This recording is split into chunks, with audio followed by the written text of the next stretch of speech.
छात्रों, आज तृतीय सोपान में पहला कहानी का जो नाम है मधुआ। तृतीय सोपान का जो दूसरा नाम है अपठित भाग।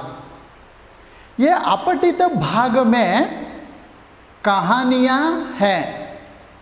उसमें से सबसे पहला कहानी का जो नाम है मधुआ, उसका जो रचनाकार का जो नाम है जयशंकर प्रसाद जी। क्या है? जयशंकर प्रसाद जी। इनके द्वारा लिखित ये कहानी में दो मुख्य पात्र आ जाते हैं। एक है शराबी व्यक्ति के जीवन में मधुआ नामक लड़का आने के बाद यानी शराबी के जीवन में एक ना एक तरह पत्नी के रूप में, मगर पत्नी नहीं है, उस रूप में यानी उस तरफ मधुआ शराबी के जीवन को किस तरह बदल सकता है या बदलेगा, इससे संबंधित विचार यानी कथा ये मधुआ में हम देख सकते हैं।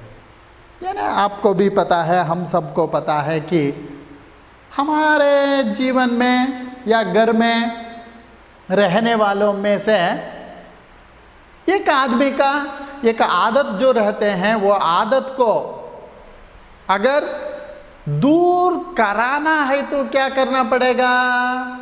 वो भी शराबीपन, पियक्कड़ को दूर करने के लिए हम कुछ ना कुछ उपाय, आजकल तो एडवर्टाइजमेंट यानी हर जगह पे आप देख सकते हैं, चाहे सिटी बस हो, चाहे अलग अलग जगहों में आप देख सकते हैं, शराबी वालों को इस तरह का जो औषधि हमारे तरफ से हम दे देते हैं। देने से वो 1 महीना या 15 दिन यानी 20 दिन में वो छुटकारा पा सकता है।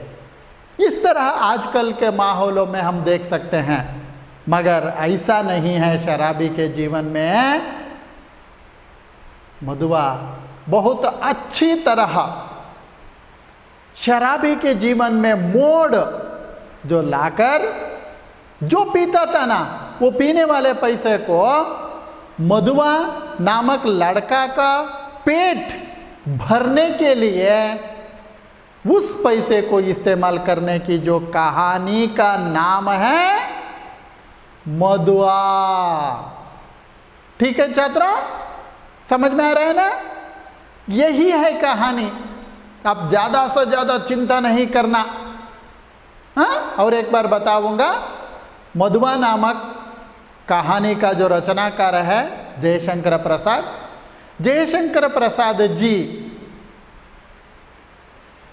2 प्रमुख पात्र के रूप में इसका जो सविस्तार किया गया है वो है शराबी, उसके साथ सपोर्टिव कैरेक्टर के जो रीति में जो आने वाला जो पात्र का जो नाम है मधुआ। इन दोनों के बीच में और 2-3 हेल्पर्स जो कहते हैं ना, सहायक पात्र जो कहते हैं ना, वो सहायक पात्र के अंतर्गत और किस किस नाम के द्वारा आ जाता है, उसको सविस्तार कहानी पढ़ने से हम सबको पता चल जाएगा छात्रों। ठीक है, आप सबके पास किताब है ना, पाठ्य पुस्तक है ना? ठीक है, हाँ, उसको खोलिए। खोलकर पेज नंबर 140 या 39 देखिए। हैं? पहले जयशंकर जी का परिचय करके बाद में कहानी के बारे में सविस्तार यानी अधिक से अधिक जानकारी प्राप्त करेंगे। ठीक है, देखिए लेखक परिचय। युग प्रवर्तक साहित्यकार जयशंकर प्रसाद का जो जन्म 1889 ईस्वी में सुंघनी साहू नाम से सुविख्यात काशी के एक प्रतिष्ठित परिवार में हुआ। 12 वर्ष की आयु में आपके पिता की मृत्यु के उपरांत बड़े भाई ने घर पर ही पढ़ने की व्यवस्था कर दी। आपने घर पर ही हिंदी, अंग्रेजी, संस्कृत, उर्दू, बंगाली, पारसी आदि भाषाओं का अध्ययन किया। आप पैतृक व्यवसाय यानी छात्रों हिंदी व्यवसाय अलग है, कन्नड़ा का जो व्यवसाय अलग है। व्यवसाय ज़्यादा से ज़्यादा छात्र ये समझते हैं कि कन्नड़ा का जो व्यवसाय है यानी खेती बाड़ी जो समझते हैं, मगर हिंदी में खेती बाड़ी नहीं है। उसका जो अर्थ है सौदा यानी उसका बिजनेस जो कहते हैं। हाँ, वो बिजनेस ये जो रहेगा कि हाँ वो है व्यवसाय और घर पर ही संपूर्ण, देखिए घर की संपूर्ण जिम्मेदारी संभालते हुए साहित्य सृजन में संलग्न रहे। देखिए आजकल के आप सब छात्र छात्राएं जो है आपके लिए दूसरा कुछ काम नहीं रहते हैं, फिर भी आप वो भी ठीक तरह काम नहीं कर सकते आजकल।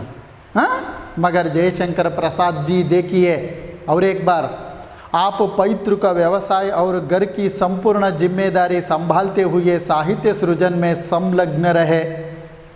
आप बहुमुखी प्रतिभा के धनी थे। साहित्य की प्रत्येक विधा में आपने अपनी लेखनी का जौहर दिखाया, यानी इतनी प्रकाश यानी आदर्श युक्त शब्दों को इस्तेमाल करके कहानी का रचना किया। 1937 में केवल 48 वर्ष की आयु में जयशंकर प्रसाद जी की मृत्यु हुई। आपके कहानी संग्रह छाया, प्रतिध्वनि, आकाशदीप, आंधी और इंद्रजाल, उपन्यास कंकाल, तितली तथा इरावती ये अपूर्ण है, नॉट कंप्लीटेड। नाटक राज्यश्री, अजातशत्रु, स्कंदगुप्त, चंद्रगुप्त, ध्रुवस्वामिनी आदि। कामायनी आपका सुप्रसिद्ध महाकाव्य है। आंसू, लहर, झरना आदि आपकी महत्वपूर्ण काव्य कृतियां हैं। किसकी? जयशंकर प्रसाद द्वारा रचित जो कृतियों का जो नाम यहाँ पर दिया गया है। ठीक है, अब मधुआ नामक कहानी का जो संक्षिप्त सारांश यानी हाइलाइट्स। प्रस्तुत कहानी एक बाल मनोवैज्ञानिक कहानी है। यह परत दर परत खुलती जाती है। परत दर परत, नेटवर्क प्रोग्राम जो कहते हैं ना, उसी तरह नेटवर्क प्रोग्राम का मतलब है एक के बाद एक। इसी तरह ये भी परत दर परत, लेयर बाय लेयर जो कहते हैं ना, उसी तरह एक के बाद एक। शराबी के जीवन में बालक, देखिए बालक मधुआ महत्वपूर्ण भूमिका अदा करता है। उसके आगमन से शराबी का जीवन सही मायने में रूपायित होता है। वह हर पल बालक मधुआ के बारे में ही सोचने लगता है। हर पल बालक मधुआ के बारे में सोचने लगता है। कौन? शराबी। बालक के प्रेम में वह अपने जीवन को सार्थक बना लेता है। देखो, बालक मिलने तक उनका जीवन का लक्ष्य था ज़्यादा से ज़्यादा पीना, मगर बालक मिलने के बाद यानी मधुआ मिलने के बाद उसके साथ सार्थक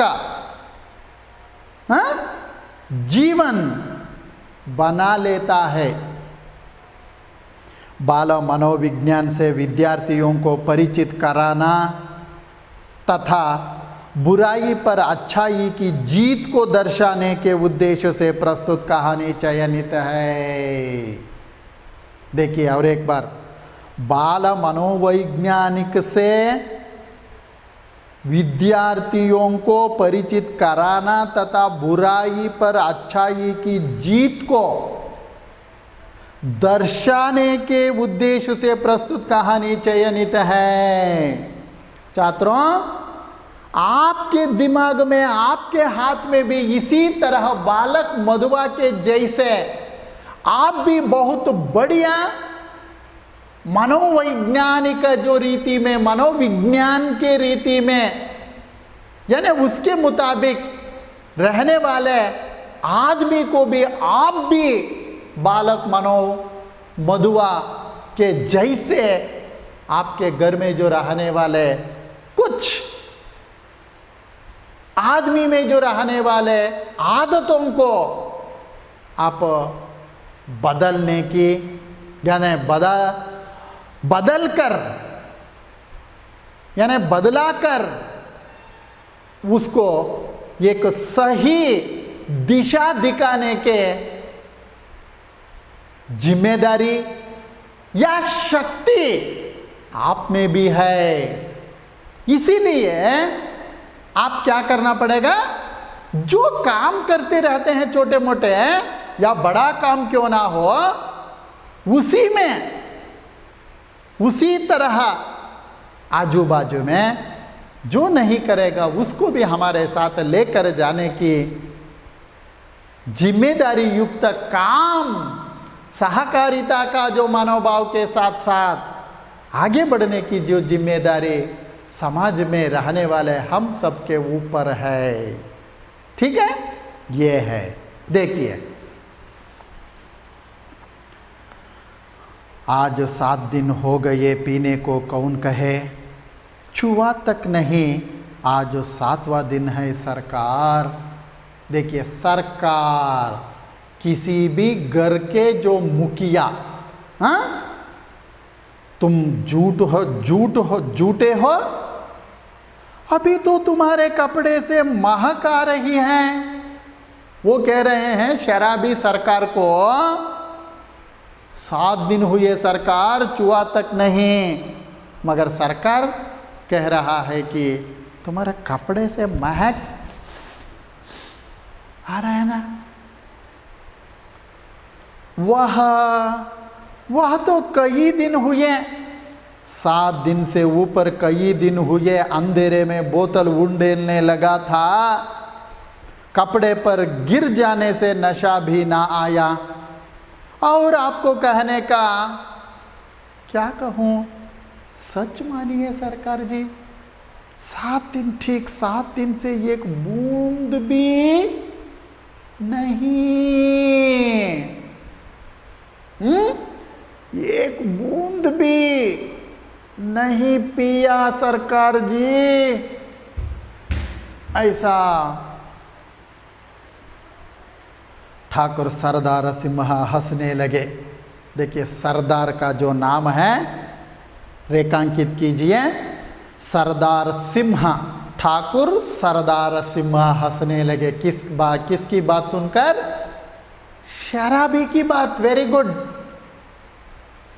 लखनऊ में लड़का पढ़ता था, ठाकुर साहब भी कभी कभी वही आ जाते, उनको कहानी सुनाने का चस्का था, सुनने का चस्का, रुचि, दिलचस्पी, इंटरेस्ट।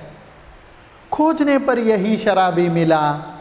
वह रात को, दोपहर में, कभी कभी सवेरे भी आ जाता अपनी लच्चेदार कहानी सुनाकर ठाकुर का मनोविनोद करता। लच्चेदार मीन्स तमाशा या मजेदार। हाँ, लच्चेदार का जो मतलब है तमाशा या मजेदार। ठाकुर ने हंसते हुए कहा, तो आज पियोगे ना? झूठ कैसे कहूं, आज तो जितना मिलेगा सब पीऊंगा। 7 दिन चने चबेने पर बिताए हैं, किस लिए? ठाकुर सरदार सिंह पूछता है शराबी को।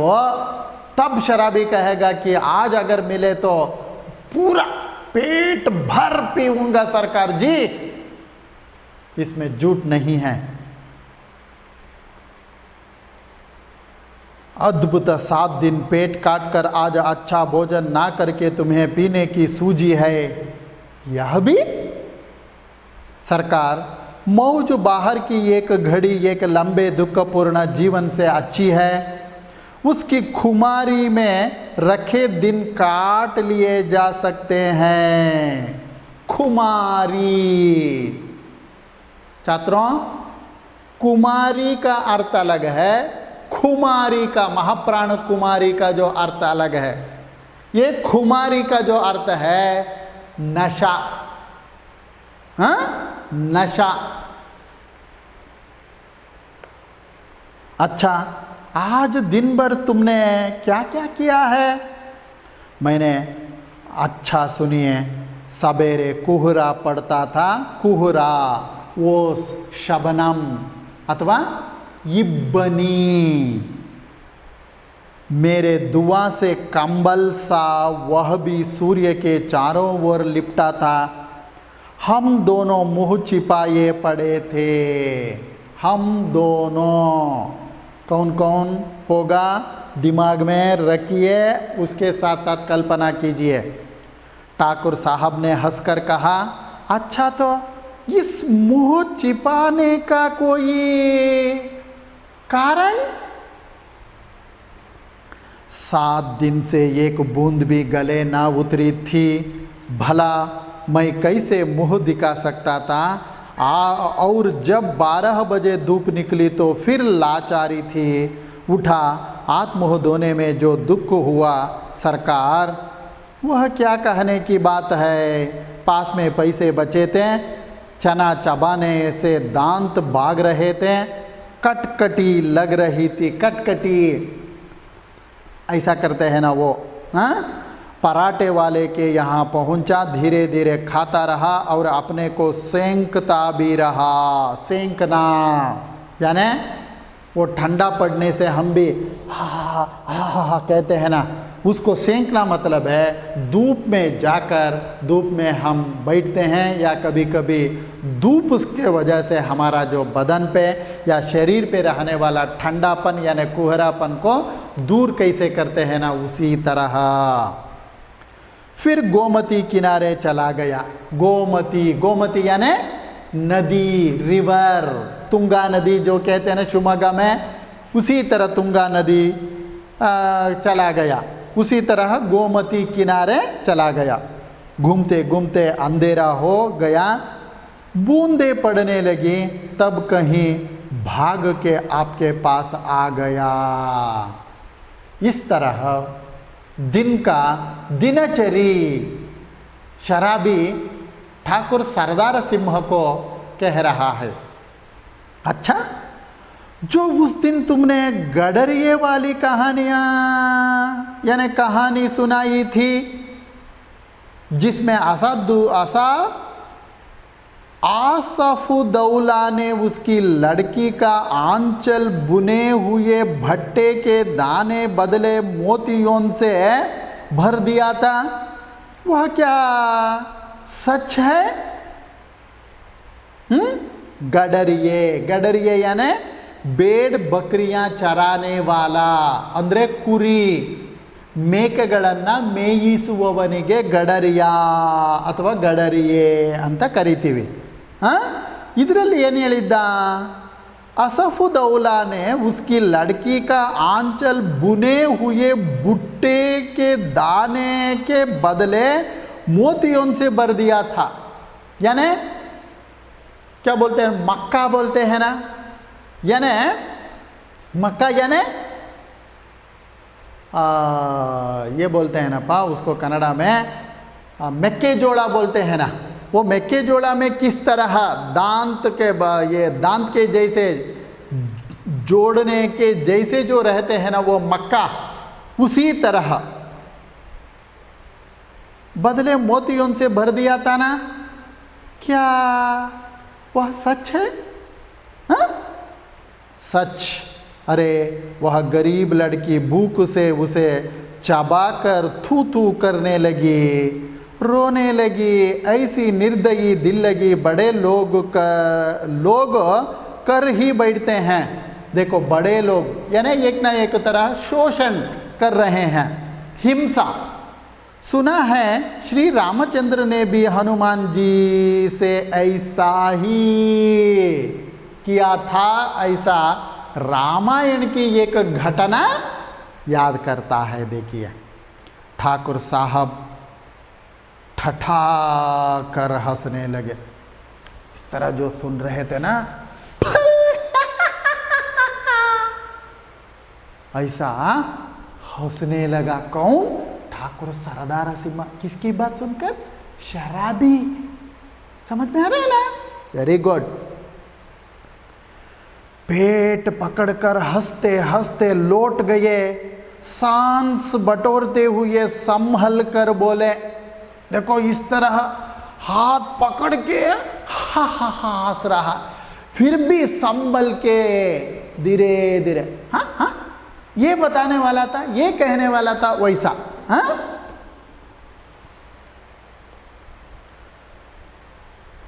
और बड़प्पन कहते किसे हैं? कंगाल। तो कंगाल गधी लड़की, भला उसने कभी मोती देखे थे चबाने लगी होगी। मैं सच कहता हूँ आज तक तुमने जितनी कहानियाँ सुनाई सबसे बड़ी टीस थी। टीस यानी दर्द, पेन, दुख भरी। शाहजादों के दुकड़े, रंग महल की अभागिनी बेगमों के निष्फल प्रेम, करुण कथा और पीड़ा से भरी हुई कहानियाँ ही तुम्हें आती हैं। पर ऐसी हंसाने वाली कहानी और सुनावो तो मैं अपने सामने ही बढ़िया शराब पिला सकता हूँ। ठाकुर सरदार सिम्हा इसी तरह लालच भरी जो बातें कह रहा है। देखो वो बोतल तुम्हारे लिए ही है। अगर इस तरह की जो कहानी मुझे सुनाने से तुम्हें पेट भर पिलाऊंगा। सरकार बूढ़ों से सुने हुए वे नवाबी के सोने से दिन, अमीरों की रंगरेलियाँ, दुखियों की दर्द भरी आहें, रंग महलों में घुट घुट कर मरने वाली बेगमें अपने आप सिर में चक्कर काटती रहती हैं। मैं उनकी पीड़ा से रोने लगता हूँ। अमीर कंगाल हो जाते हैं, बड़े बड़ों के घमंड चूर होकर धूल में मिल जाते हैं। देखिए छात्रों और एक बार दोहराता हूँ ये वाक्य, बड़े बड़ों के घमंड चूर होकर धूल में मिल जाते हैं। इसलिए चाहे पैसा का हो यानी अहम नहीं करना इस दुनिया में या धरती पे। अगर करने से कुछ भी फायदा नहीं है। मिट्टी में मिलने वाला यानी लीन होने वाला ये शरीर है। तब भी दुनिया बड़ी पागल है। मैं उसके पागलपन को बुलाने के लिए शराब पीने लगता हूँ। सरकार नहीं तो यह बुरी भला कौन अपने गले लगाता है। देखो हर एक आदत के पीछे एक एक कारण जो रहते हैं। मैं मेरे जीवन की जो कहानी यानी मेरे जीवन की दर्द को बोलने के लिए ये पीता हूँ सरकार, नहीं तो कौन पिएगा, कौन पीता है। सच मैं कह रहा हूँ। ठाकुर साहब ऊँघने लगे थे अंगीठी में कोयला दहक रहा था। शराबी सर्दी से टिटुर जा रहा था। वह हाथ सेंकने लगा। सहसा नींद में चौंक कर ठाकुर साहब ने कहा, अच्छा जाओ, मुझे नींद लग रही है। वह देखो 1 रुपया पड़ा है, उठा लो, लल्लू को भेजते जाओ। देखो, शराबी रुपया उठाकर धीरे से किसका यानी स्थानांतरण किया, जगह बदल लिया। लल्लू था ठाकुर साहब का जमादार। लल्लू जमादार। उसे खोजते हुए जब वह फाटक पर की बगल वाली कोठरी के पास पहुंचा तो उसे सुकुमार कंठ से सिसकने का शब्द सुनाई पड़ा। वह खड़ा होकर सुनने लगा। फाटक यानी बड़ा द्वार। तो सुअर रोता क्यों है? सुअर यानी पिग, हंदी अंति वाला आदु। कुंवर साहब ने 2 ही लातें लगाई है, कुछ गोली तो नहीं मार दी। 2 लात मारी है बस, गोली तो नहीं मारी है ना, इसलिए तुम ऐसा रो रहे हैं ना। कर्कश स्वर से लल्लू बोल रहा था, किंतु उत्तर में सिसकियों के साथ एक आधा हिचकी ही सुनाई पड़ जाती थी। हिचकी, हिकअप्स, बिक्कड़ी के। अब और भी कठोरता से लल्लू ने कहा, मधुआ जा सो रह, नखरा ना कर, नहीं तो उठूंगा तो खाल उधेड़ दूंगा, समझा ना। ऐसा शराबी वो जमादार के रूप में जो रहने वाला मधुआ को कदराता है या डराता है। शराबी चुपचाप सुन रहा था। बालक की सिसकी बढ़ने लगी। फिर उसे सुनाई पड़ा, ले अब भागता है कि नहीं? क्यों? मार खाने पर तुला है। अगर यहाँ से जाओ नहीं तो मैं मारूंगा तुझे। भयभीत बालक बाहर चला आ रहा था। शराबी ने उसके छोटे से सुंदर गोरे मुंह को देखा। आंसू की बूंदें डुलक रही थी। बड़े दुलार से यानी प्यार से उसका मुंह पहुँचते हुए उसे लेकर वह फाटक के बाहर चला आया। 10 बज रहे थे, कड़ाके की सर्दी थी। दोनों चुपचाप चलने लगे। शराबी की मौन सहानुभूति को उस छोटे से सरल हृदय ने स्वीकार कर लिया। वह चुप हो गया। अभी वह एक तंग गली पर रुका ही ताकि बालक के फिर से सिसकने की उसे आहट लगी। आहट, आवाज़, शब्द। वह झिड़क कर बोल उठा, अब क्या रोता है रे छोकरे? मैंने दिन भर से कुछ खाया नहीं। कुछ खाया नहीं? इतने बड़े अमीर के यहाँ रहता है और दिन भर तुझे खाने को नहीं मिला? ऐसा शराबी उसको कहता है। यही कहने तो मैं गया था जमादार के पास। मार तो रोज ही खाता हूँ, आज तो खाना ही नहीं मिला। कुंवर साहब का ओवरकोट लिए खेल में दिन भर साथ रहा।